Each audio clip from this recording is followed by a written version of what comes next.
সূরা আল-আনফাল 22 নম্বর আয়াতে আল্লাহ সুবহানাহু ওয়া তাআলা তিনি বলেন, ইন্না শাররাদ-দাওয়াবি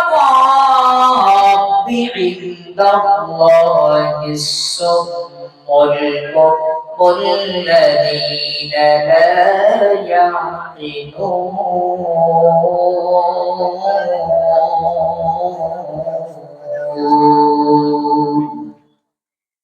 অত্র আয়াতে আল্লাহ তাআলা তিনি বলেন, ইন্না নিশ্চয়ই, শাররা নিকৃষ্ট, অপছন্দনীয়, আদ-দাওয়াব পৃথিবীতে যত বিচরণশীল জীব রয়েছে, পৃথিবীতে যত বিচরণশীল জীব রয়েছে, এক মানব জাতি, দুই জিন জাতি, এক মানব জাতি, দুই জিন জাতি, কুকুর, বিড়াল, ছাগল, উট, দুম্বা, ভেড়া, এরপরে মশা, মাছি, অর্থাৎ যার প্রাণ আছে, পৃথিবীতে চলাচল করে, আল্লাহ তাআলা তিনি বলছেন, ইন্না শাররাদ-দাওয়াবি পৃথিবীতে যত বিচরণশীল জীব রয়েছে, সমস্ত জীবের মধ্য থেকে ইনদাল্লাহি রবের কাছে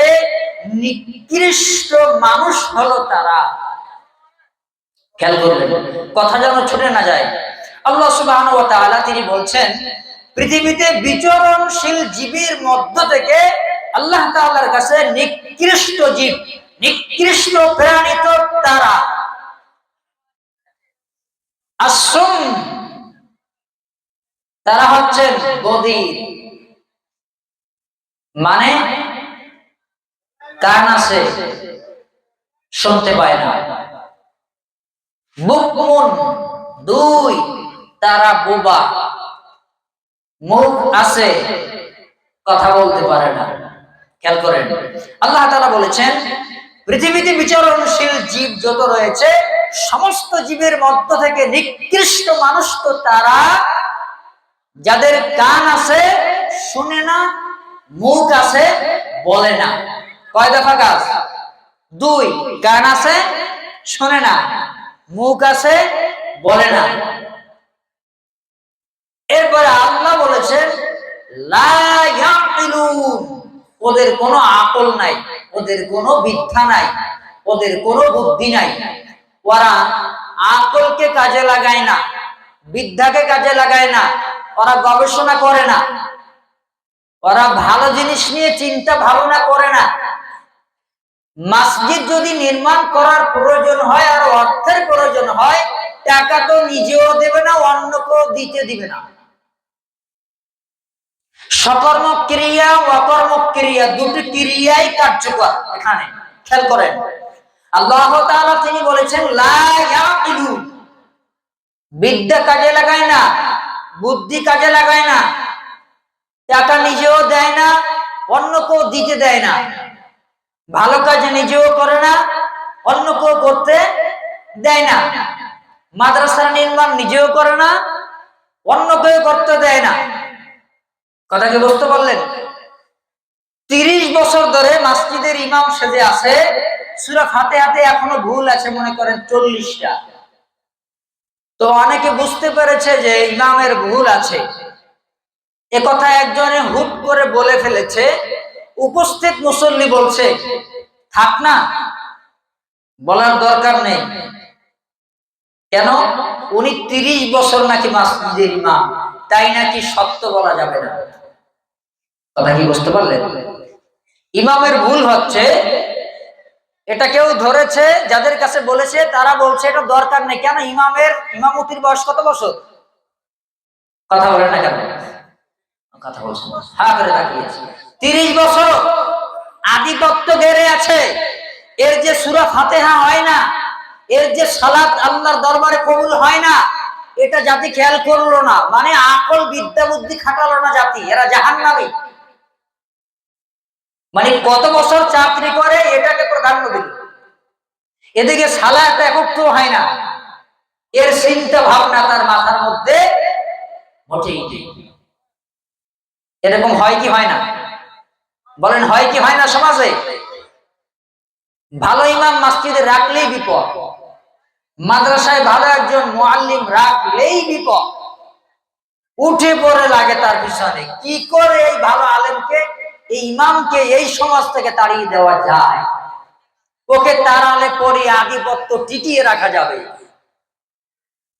আল্লাহ তাআলা তিনি বলেছেন লা ইয়াকিলুন, ওদের বিদ্যা বুদ্ধি ওরা কাজে লাগায় না, আকল দিয়ে তারা চিন্তা ভাবনা করে না। তার মানে আপনার জ্ঞান আছে, আপনি যদি আপনার জ্ঞানকে না খাটান, আল্লাহ তাআলা বলেছেন আপনি বোবা, আপনি অন্ধ, আপনি বধির, আপনার চোখ আছে দেখতে পারেন না, কান আছে শুনেন না, মানে ভালো কোনো কথা আপনার কানে যায় না, এ হলো তার অর্থ।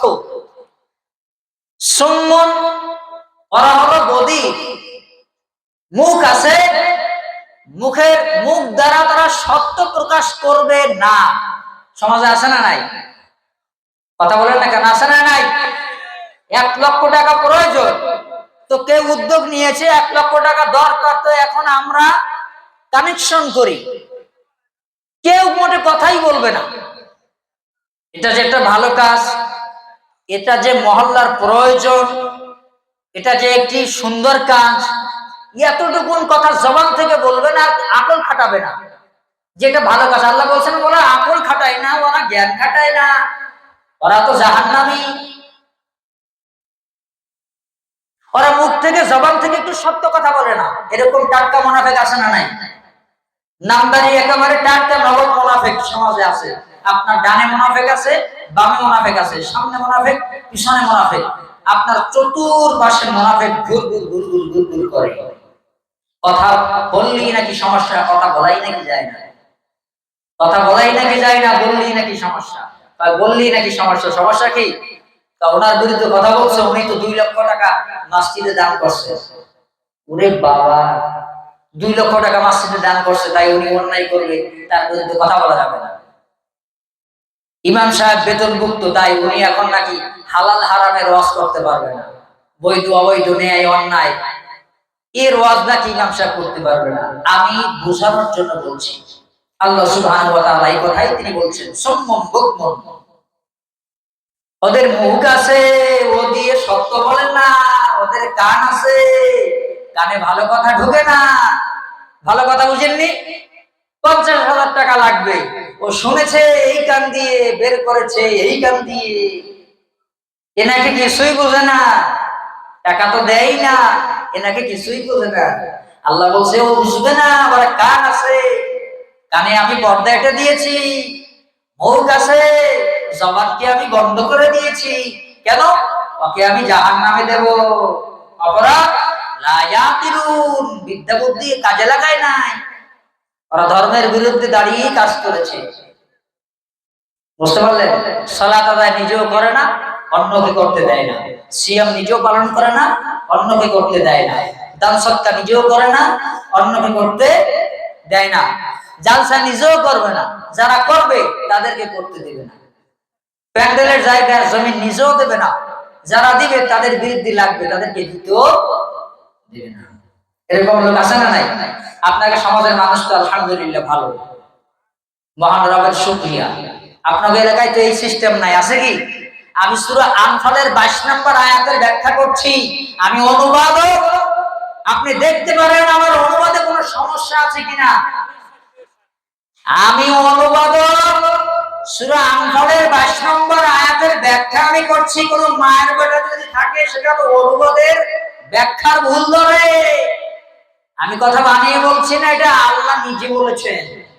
কোরআন আপনার বাড়িতে আছে, কোরআন আপনার পকেটে আছে, কোরআন আপনার বাড়ির মসজিদ যেখানে আছে সেখানে আছে। এটা খুলুন, দেখুন।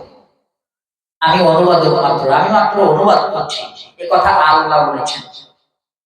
সম্মানিত উপস্থিতি, তাহলে বিদ্যা থাকলে কাজে লাগাতে হবে, বুদ্ধি থাকলে কাজে লাগাতে হবে। সেটা অর্থ দিয়ে হোক, বিদ্যা দিয়ে হোক, বুদ্ধি দিয়ে হোক। দিতে পারবো না, মানুষকে দেওয়ার জন্য উৎসাহ প্রদান করব। টাকা দেবে না মানে দিতে বাধ্য। এ জমিন আল্লাহর, প্রয়োজন মহান রবে, এটাই তো জাতি বুঝে না। এই জমিন আল্লাহ, আমরা মনে করি এই 2% জমির মালিক আমি, এটা নাকি আমার।